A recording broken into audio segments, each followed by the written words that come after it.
Hello, everybody. Welcome back to the 21st Annual Garden State Film Festival, located in beautiful Asbury Park, New Jersey. My name is Ming Chen. I am at the Shared Universe Podcast Lounge at the Berkeley Hotel. I am with CJ Cullen. And I got two amazing filmmakers to my left. Could you please introduce yourselves? All right, so Keith Armonaitis. I was the writer, producer, and director for The Struggle. Michael Toda, and I'm the lead actor in The Struggle. Amazing. Can you tell us about The Struggle? I saw the poster. The description, I think it's about 4 words long. Yeah. I think, adulting is hard. Morning is harder. Morning is harder. Can you expand on that, or is it a secret? It's a struggle. So it's basically the idea of one man's quest to make the perfect cup of coffee. Oh, and okay. And just how he's kind of beset upon all sides by the inequities of the mundane. Okay, so not Ezekiel 25:17. No. That's 25:18, but yes. That's amazing. Coffee is something I'm very passionate about. Very passionate about it. We got some here. Yeah, I think they have coffee here in the city, but we brought superior coffee. We prefer coffee from Death Wish Coffee Company. Right. It is officially, legally the world's strongest coffee. So that's It is quite good, and I'm a what you got strong over there, coffee yeah. person, and this will keep me up for 3 days. It will. It will. Yeah, I good. love how it gives me palpitations after having one cup. Oh yeah, for sure.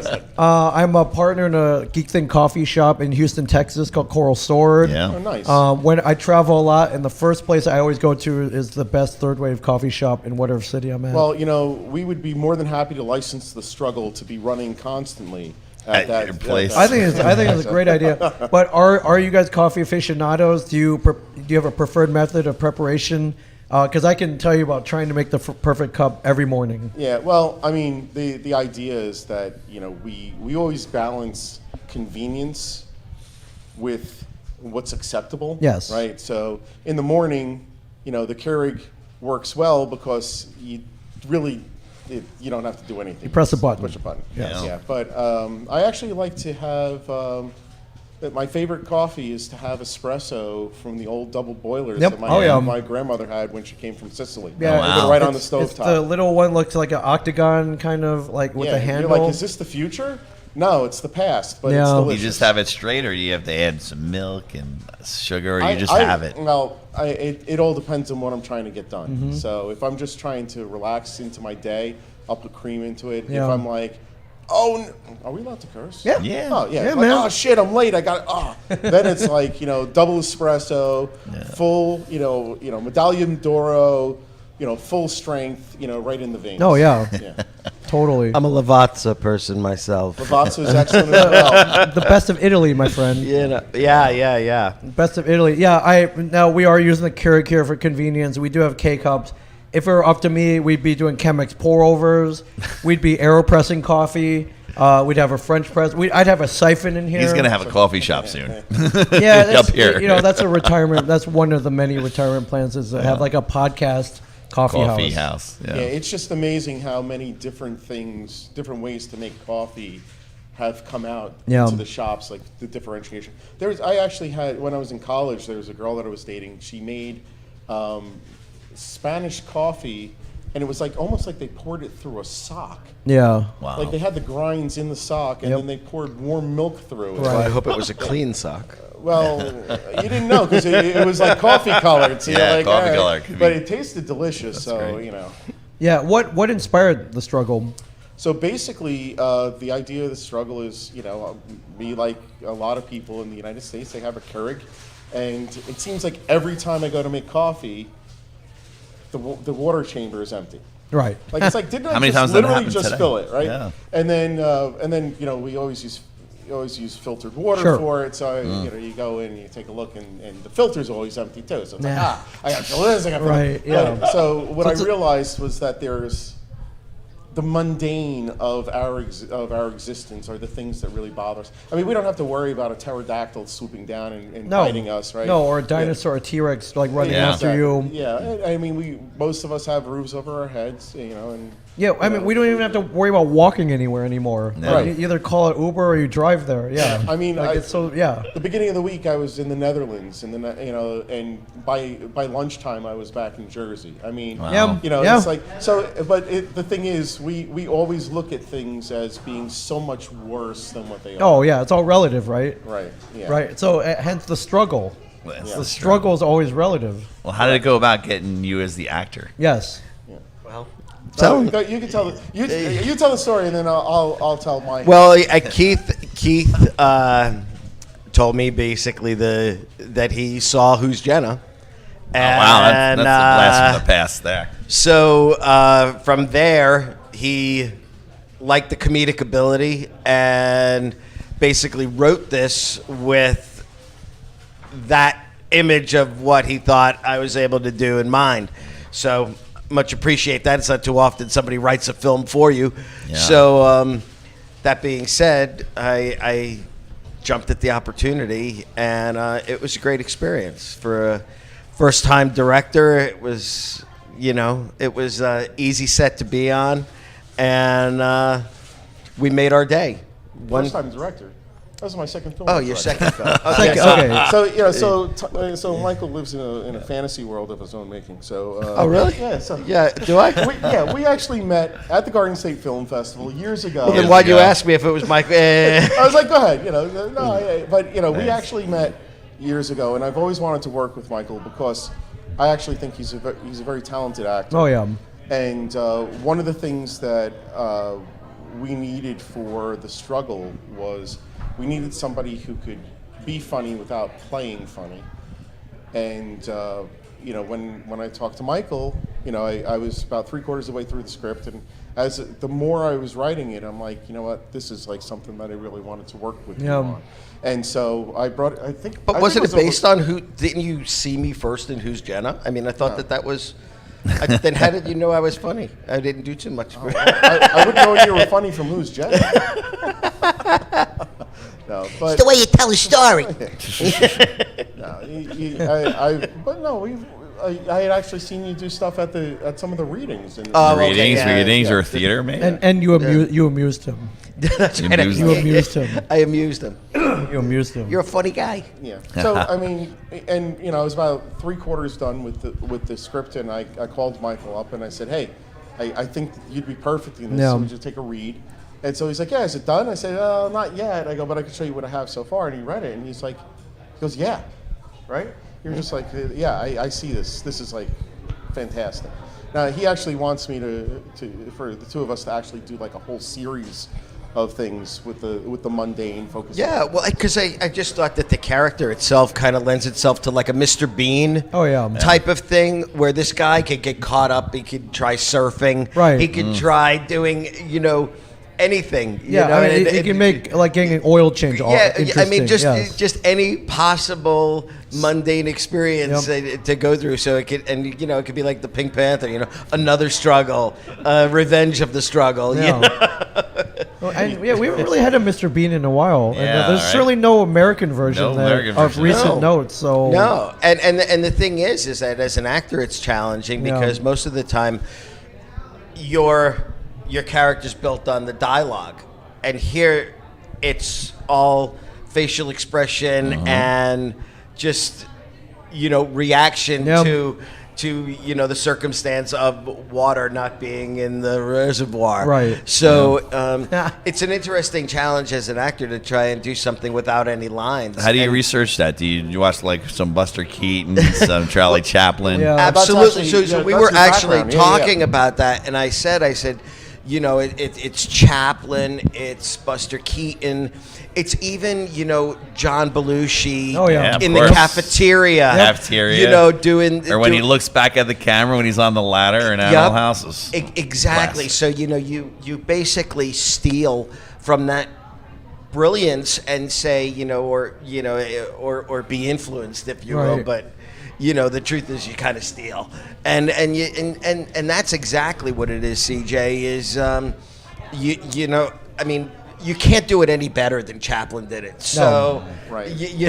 No, but you can come close. Yeah, You right, can come but close. you try, But right? actually, there, and so that was a good starting point. And then I actually had Michael rein back from that because they, You don't want to go overboard, right? Yeah, because it's you can tip it a little too hard, and then it's not funny anymore. Yeah. Right. Like the reason why Buster Keaton and Charlie Chaplin were so successful at it, number one, nobody had done it before, but number two, there was this line that they would get to, and they would kind of like caress it and come back. But as audiences have gotten more sophisticated, you can't even go that far any longer because people are like, this is the wink and the nod thing. They're like, eh. Yeah. So, one of the things that we had done on set, I would tell Michael, it's like, hey, go ahead, go do whatever you want, go ahead. And then we'd get through a take and then I'd be like, all right, let's rein this a little bit back. I like this thing here. How did you feel about that? And we got to a really, really nice point where it was that if you see it, it's funny because it's so serious. Yeah. All the things that happen are just so serious, and it never tips over to that playing it funny type of thing. And I have to say that I'm so thankful for what Michael did because he's extremely talented, and when we collaborated on the set, he looked at it without ego. It's like, well, I want to play this big. No, he was like, oh yeah, I see what you. Yeah. Yeah, I know what you want, and gave us exactly what we needed. Yeah. And one of the other things, and we kind of said that he did the acting in it. He also helped us with casting and getting crew, and that is actually a big relief, because when you're literally doing everything, just to have somebody say, hey, I know a great actress that'll be perfect for playing the wife. Here, I'll bring her over. I'll check her out. Here's her contact information. He's like, it was Carol Ann Raffa. He's like, give her a call. And he goes, I think she'll be perfect. Yeah. She's a sweetheart. She's fantastic. So I was like, all right. I gave her a call, and sure enough, I mean, He was right. yeah. I mean, the thing is that you try and we all work with people that you say, I'll never work with these people again. And then you work with people that's like, great. So the DP actually was Brad. This guy is able to make a day under the craziest circumstances. I mean, smoke alarms could go off. He could be delayed by 4 hours, and he'll still make his day. And without any pressure, without any ego. I mean, it's just, he handles pressure better than anyone. He's unflappable. I've ever seen. And so I said, this guy will make your day. Yeah. And I think that's all about, right? Because if you go into, we didn't finish, we got, a second day or third day, it gets expensive to pay people to show up a second time, right? You got to pay everybody. You got to pay everybody. Yeah, so you got to make whatever you've got planned for that day. And the same thing with actors and actresses. We all know it's like, I'm not ready yet. My hair's not right. And all of a sudden it's These 2 are all the hours. things that he was saying on set, by the way. Yeah. I'm not ready on my hair. But so- like, We've learned. We've been on sets before together. We've learned it all. The Right? point that you brought up was there's probably an equally long amount of outtakes for as long as this film is, because to the point that you were saying, it's like, okay, what do you want? All right, this is what we're doing. And it's like you try 100 different things to kind of make it happen, and then you give the editor options at the end of the day to kind of say, all right. Who edited it? You guys? No, actually, Foka Barson, who actually directed 2 films that I had written. Yeah, Foka's an amazing director in his own right. Uh-huh. But it's interesting because we actually changed the final shot of the film 3 times. Wow. And the first one that we used turned out to be the one that we went back to at the end. The only thing that I don't know if you remember, I was like, don't blink. right? Because there's this Well, one forlorn. shot at the end. Look yeah. forlorn. Yeah, I'm like, and don't blink. Give me like- Forlorn. Give me forlorn. give me forlorn. And then he's like, my eyes are burning in my head, and I'm like, just another couple of seconds, Michael. And so this one shot that we used, he had the perfect facial expression, and as we're pulling back, he blinks at one time, and we're like, he blinks. So we used another one, but then that one he didn't blink, but we're like, he just looks angry, and we don't want him angry. We want him to look. Forlorn. More Yeah. forlorn. Yeah, like More he's- forlorn. and all is I've lost. never had that direction before, Right. so I'm like, how do you? Like, Yeah. What, Can you- What can you describe? What Yeah, the, right. I'm like, show me forlorn. Right. Can you draw it for me? Like something, yes. So, Freaking it's actors. Well, What's my motivation for being forlorn? yes, I need a, Your yeah, I need paycheck. a reason. you know, so. But yeah, but it was definitely fun, and like I said, and the interesting thing is, this has been in a few international film festivals and has won some awards. Yeah. Yeah. And it makes you realize that making a cup of coffee is sort of universal, and because there's no dialogue, there's no sort of language barrier. In terms of it's everybody could read the expression and so it was really an interesting thing that I never really thought of would be the end result of this film, to have that international In reaction. Sweden, they know what forlorn is. Yeah. So and actually, I think we've actually won 4 best short. Yeah. Wow. From different festivals, all international festivals. So. Amazing. And are you on the festival circuit now Yeah. for the rest of the year? Yeah. Amazing. But this is by far, my favorite festival. Oh, yeah. I love Yeah. it. Yeah. They Absolutely. they treat the filmmakers so well, and it's home to me. Yeah. So I'm just happy that we're able to, and we're actually a success story that started here at the Garden State Film Festival. We Yeah, Years you ago, guys, right? you guys Years met ago. here? met here, and just How many years have you been coming here? Quite a 10? bit, right? 10, yeah. 10. Yeah, I was here. I started coming a year or two before they went to Atlantic City, and yeah. came back. About the so, same, yeah. About the same. Amazing. Yeah, great Yeah. stuff. It was meant to happen. I'm glad you formed an amazing collaboration. Yeah. And so you guys are screening today at 6 p.m. at the Asbury Hotel. Is that correct? Yeah, Asbury Hall. Yep. Asbury. Yep. Definitely check that out. Nice big venue, and great screening venue for sure. Yeah. So thank you guys so Yeah, much. thanks Is there for anything coming. Thank you. Is there anything we missed that you wanted to mention? Thank you to cast and crew. I'm sure. Well, but yeah. No, I mean, I wish that Carol Ann was here as Yeah. well. I mean, she really played such a perfect foil for Michael. I mean, in the movie, he earns his own comeuppance. Yeah. But the thing is, she gives just as much as she gets. Yeah. And it was just fantastic. And of course, the crew that we had was fantastic. Brad Reeb, our editor, Foca was amazing.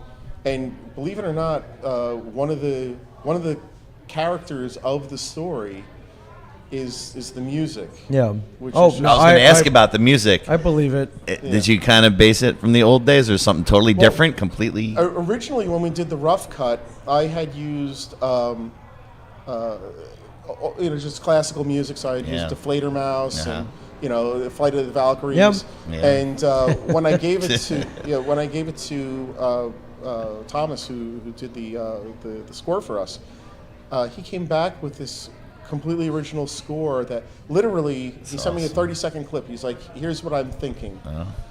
and I never had a piece of music make me laugh. Yeah, yeah, Wow. yeah. And it is just, it's like the perfect piece of It music. is. Yeah. That's cool. That's amazing. Yeah, so, I mean, it's always a collaborative effort, Yeah. so, I mean, this couch should literally have 15 people on it. Yeah. But, but thank you guys Yeah. for Thank talking you. And to us. I love it. You thank came you. in, went right for the coffee. And now that's a man who loves his coffee, That's and it. he's living the role. I No love it. cream, no sugar, No Great. black, That's coffee. that's a death wish waiting to happen. That's the way to man. You're do it, gonna be man. up all night. It's the way to do it. Well, it's a long film festival, my friend. That's We need- right. You ain't gonna sleep for another couple need to days. be No huh? sleep till Brooklyn. We need, no sleep till Brooklyn. No sleep till Asbury Park, my friend. There you go. Thank you guys. Thank you. Is there a trailer online? No, I never Okay. cut a trailer. Okay. Yeah, it's a 4.5-minute film. That means you So- got to go see Yeah. it tonight, 6 p.m. at the Asbury Hotel, my That's friends. right. Or at your coffee shop where it'll be running through perpetuity. Oh yeah, for sure. We'll get it over at Coral Sword. So yeah, That'll be a great gimmick. Just I think so it'd be many cool. coffee shops. Just get it in Yeah, so just get it many in there, different just ones. have it and- loop. Yeah, Just have it loop. absolutely. That would be, because I think, you're sitting there watching, waiting for your Starbucks or something like that to see somebody trying to make a cup of coffee. Yep. Thinking, Yeah. absolutely. We're all searching for that perfect cup, my friends. So, again, if you're at the festival watching this, get down Asbury Hotel, 6 p.m. Go see The Struggle. If you're watching this not at the festival, get down here. Down here. Get down here. It's miserable out. Come in, be inside. Watch some movies. Make some friends. Drink some coffee. We got coffee here. Absolutely. We have It's what good coffee. We have what I feel is the perfect cup of coffee right here at the Shared Universe Podcast Yes. Lounge. Come and get some. I got plenty of it. Although we're running low, I might have to go get. Some more. I got plenty. I got 100 more K cups. Yeah. Thank you, Death Wish Coffee. Thank you guys. Thank you you. guys for watching. Stay tuned. We got a lot more of these to go today and tomorrow. It's only 2:20. I know. I love it. Thank you, CJ Cullen. Let's Yes. do it. Thank you. See you guys soon. All right, bye-bye.